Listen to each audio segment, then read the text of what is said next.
from the book club. Hello, everyone. I am Miss Makam.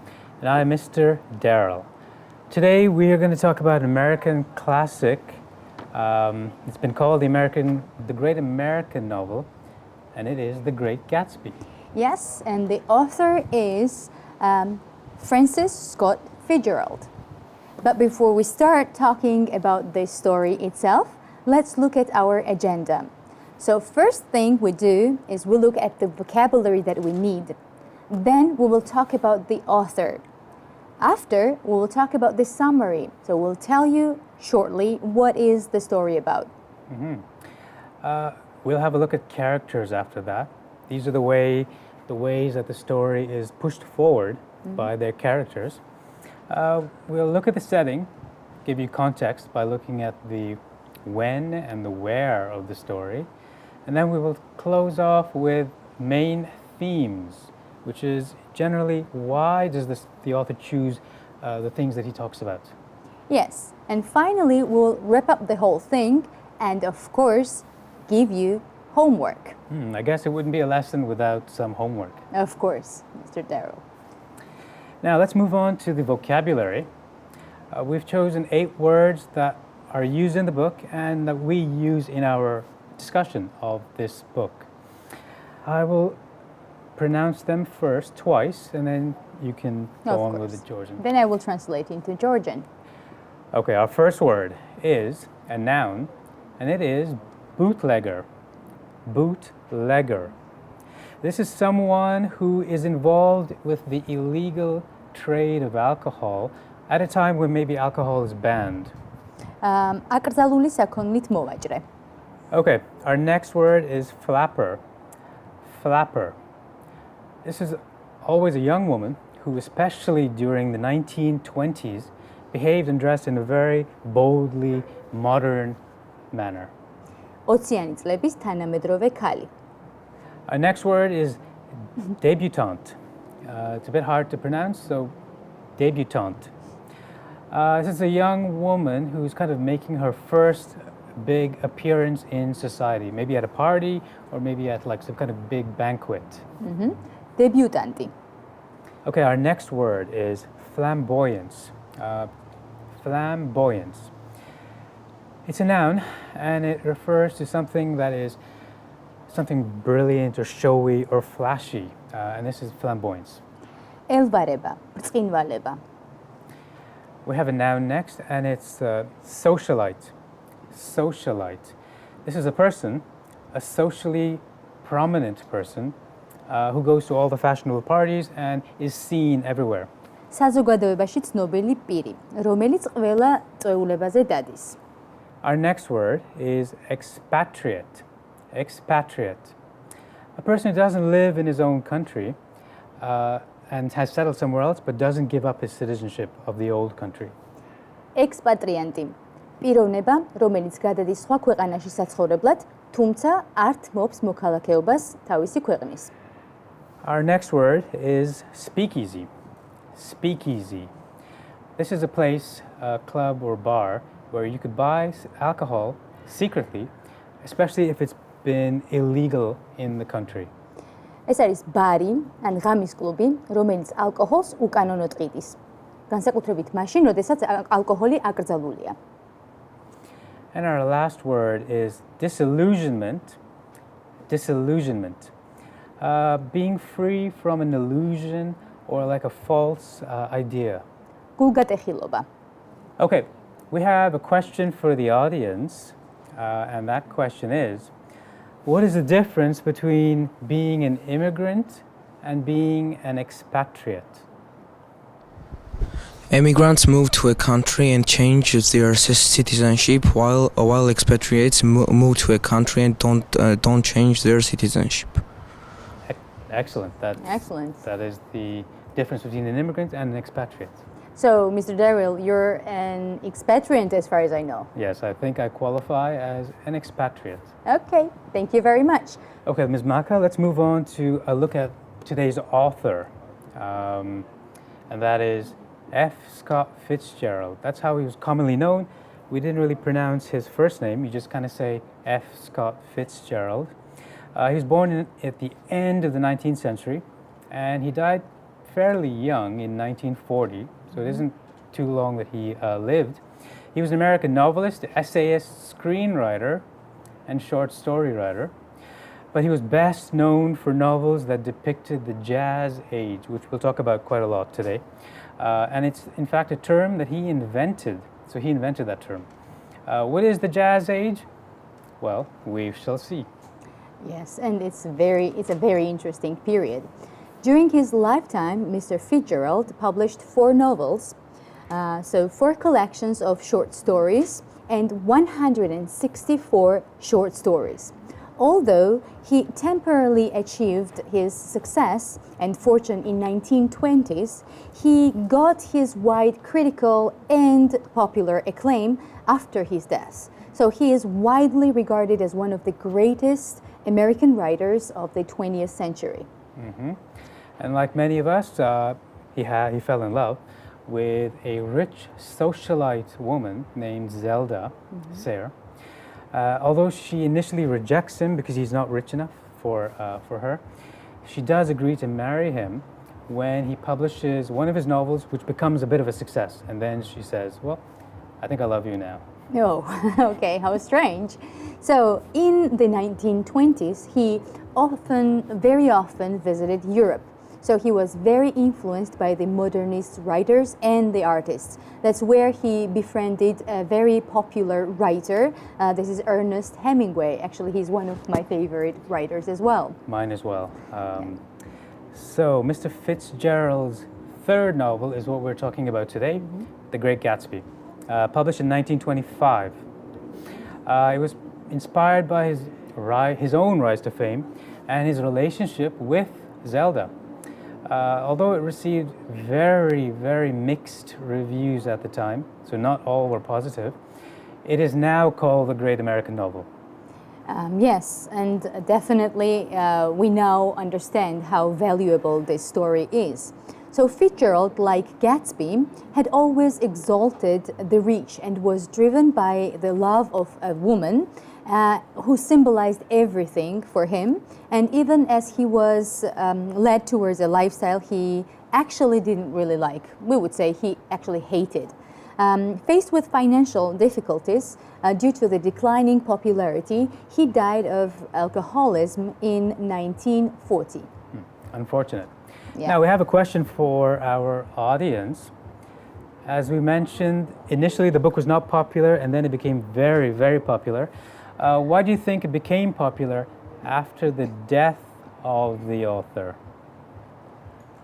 Because I think when authors die young with a little bit of tragedy in their lives, people become more curious and appreciate their work. Very good answer, an excellent answer. That often happens when the author or the artist dies, suddenly they become huge. Yeah, exactly. We kind of appreciate them more maybe or something. I don't know.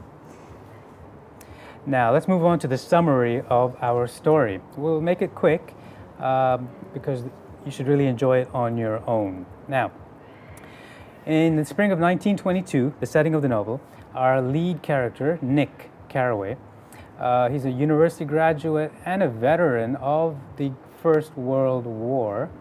He goes to New York as a salesman, so he's not rich, you can see from that.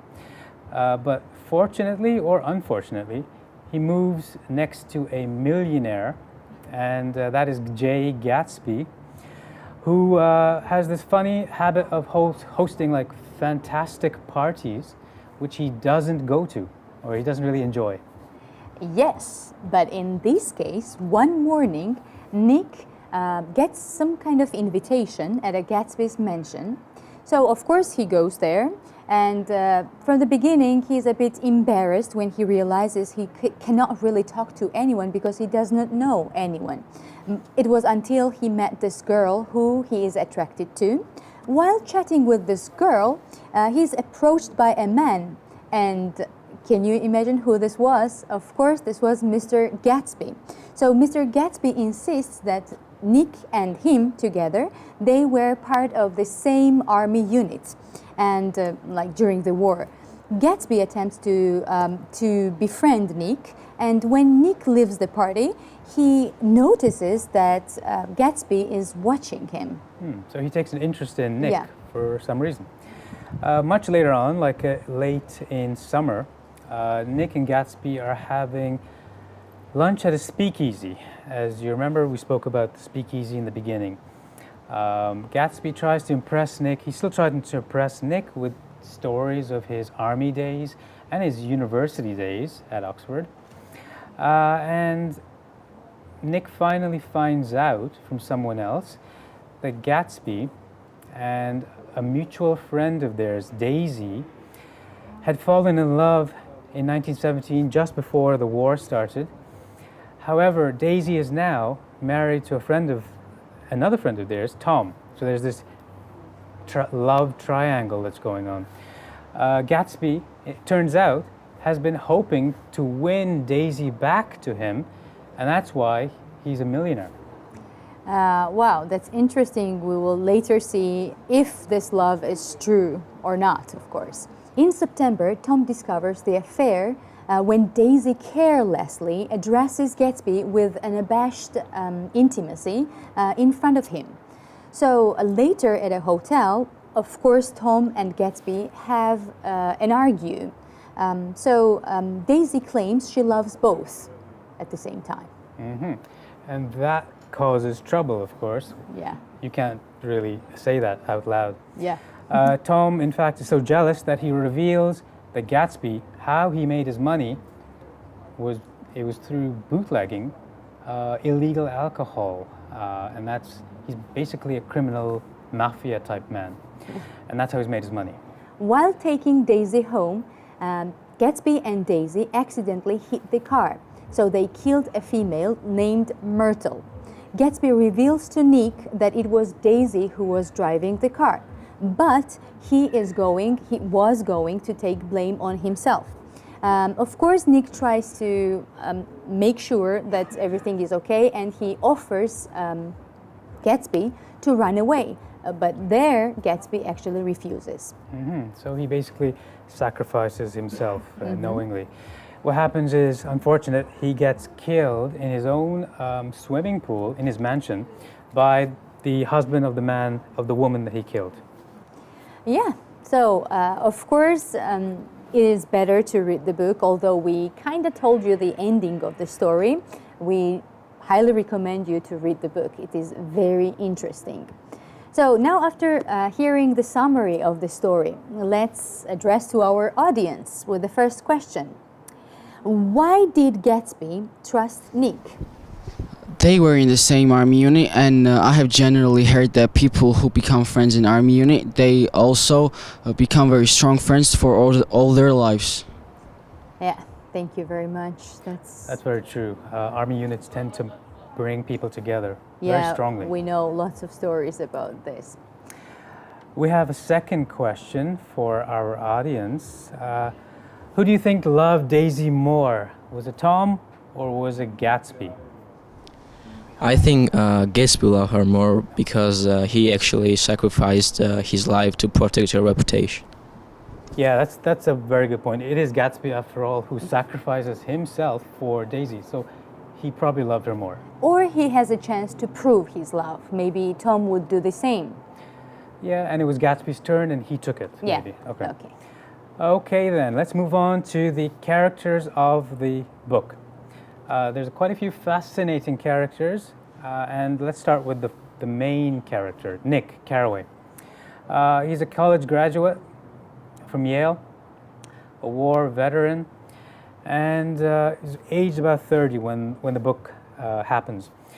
He is also the first-person narrator of the novel, and he turns out to be Gatsby's next-door neighbor.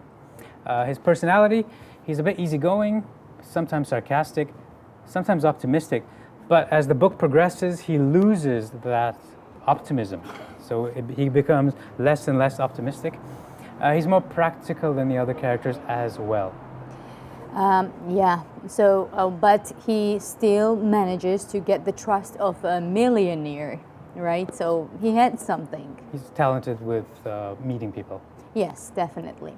And mentioning millionaire, this is Gatsby, so J. Gatsby, originally James Jimmy Gatz.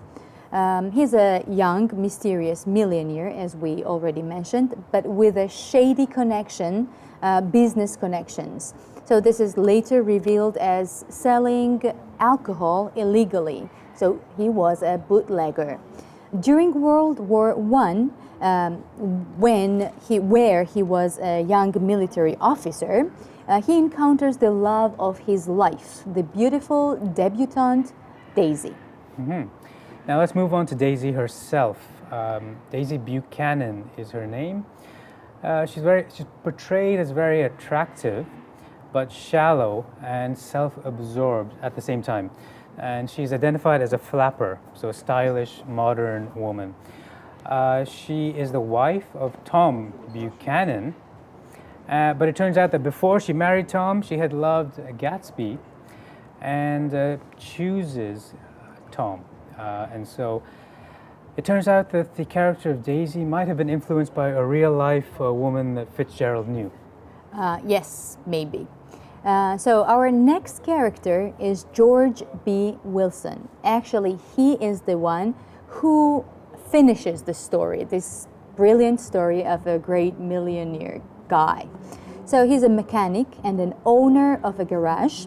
He is disliked by both his wife and by Tom Buchanan, who actually described him as a person who does not even know he is alive. So can you imagine what kind of dull person he is when he does not really even know that he is alive?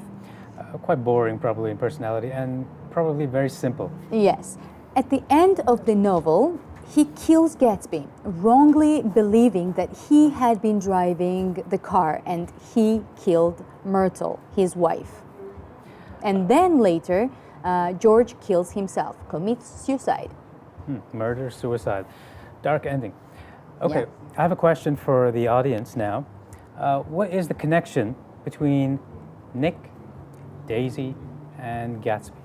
They all met each other in World War I.